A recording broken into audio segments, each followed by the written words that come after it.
Certains textes religieux affirment que l'homme est en réalité un être constitué d'un esprit, d'une âme et d'un corps.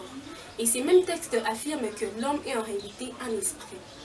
Il y a aussi cette célèbre pensée de Bouddha qui affirme que nous sommes ce que nous pensons.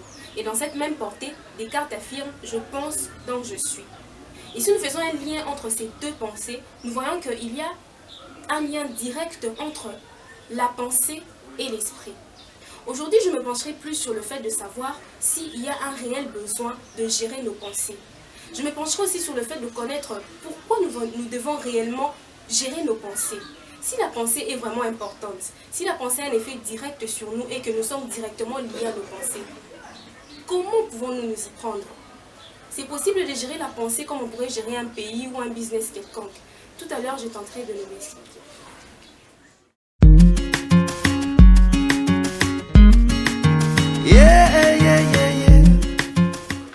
Salut chez vous tout le monde, j'espère que vous allez très bien, c'est Keren Matondo. Aujourd'hui, je nous parlerai de la gestion des pensées.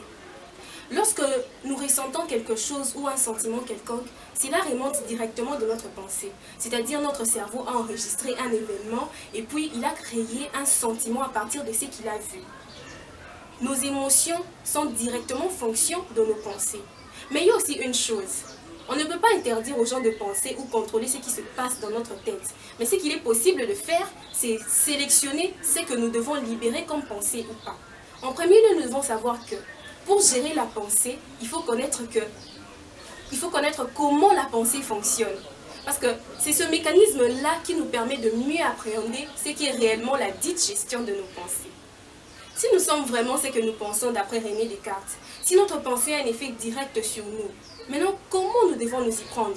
Parce que si cela est vraiment vrai, ça signifie que la pensée est une mine d'or pour nous, mais c'est aussi un danger. Une mine d'or dans le sens où nous avons des pensées positives, mais un danger dans le sens où nos pensées sont négatives. J'ai catégorisé deux types de personnes par rapport à la pensée. Il y a ces personnes qui pensent et les personnes qui ne pensent pas.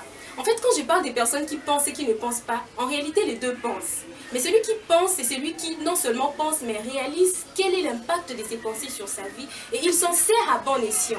Par contre, celui qui ne pense pas, il vit seulement. Il ne se rend pas compte que ses pensées ont un effet direct sur sa personne et il est dans une sorte d'inconscience. La grande question maintenant, c'est comment gérer la pensée? Comment s'y prendre? J'ai essayé de montrer quels sont les bénéfices de la pensée, combien la pensée a un impact sur nous, mais comment s'y prendre? Parce que des fois nous pensons sans se rendre compte que nous pensons. On peut avoir besoin de prendre de l'eau, de dormir, mais comment maintenant entretenir cela? Comment s'y prendre dans la gestion? Eh bien, pour gérer ces pensées, il faut procéder par le tri, le filtre et puis le tamissage de tout ce qui traverse dans notre tête. On ne peut pas tout accepter, tout embrasser. Du fait que tout se passe de façon indirecte de fois, on doit être en mesure de sélectionner quelle pensée libérer ou pas.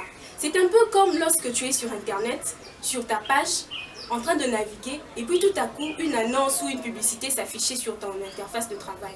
Tu as le choix entre cliquer ou fermer la fenêtre. De même, lorsque une pensée vient dans ta tête, tu as le choix entre plonger dedans ou la laisser passer. Pourquoi nous devons gérer nos pensées? Parce que la pensée constitue quelque chose de très constructif pour nous. Comme je venais de le dire, je réitère encore, la pensée a un effet direct sur notre personne.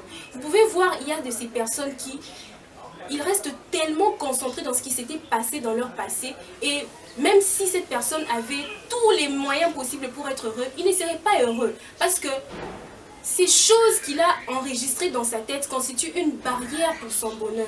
De même, ces personnes qui ont un complexe de supériorité, tout se passe dans leur tête. Ils voient les choses, ils imaginent des choses et ça crée en eux ce qui est le caractère. Tout se passe dans la tête, tout se passe dans ta pensée.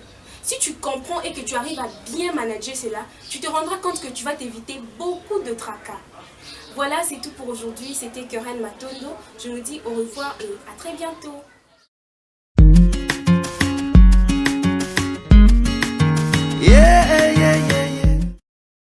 Hello people! Alors si cette vidéo t'a plu, la meilleure façon de me remercier serait de t'abonner et aussi d'activer les notifications pour ne rien manquer. Allez, ciao!